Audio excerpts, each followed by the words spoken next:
В Сыктывкаре стартовал фестиваль «Дни культуры муниципалитетов». Открыть культурный марафон выпала честь Карткировскому району. В течение 5 дней сельчане будут знакомить жителей и гостей столицы с достижениями своего муниципалитета. Так, сегодня в Республиканском доме дружбы народов прошли мастер-классы по традиционным ремеслам и презентация книги «Как я люблю тебя, край мой родимый», посвященной 80-летию муниципалитета.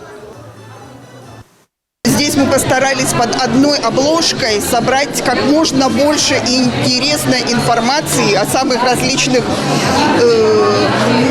так скажем, особенностях, изюминках нашего района. То есть представлены все сельские поселения нашего района.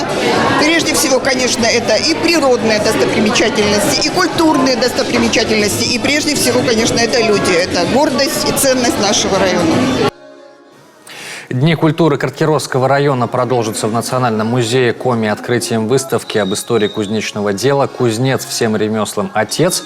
Также в детской библиотеке представят выставку «7 чудес земли Картайки». В завершение театрализованное представление 4 февраля молодежный театр «Браво» сыграет комедийный спектакль «Полоумный Журден», поставленный по пьесе Михаила Булгакова. А 6 февраля Народный театр имени Надежды Клермон представит на суд публики спектакль «Калевала».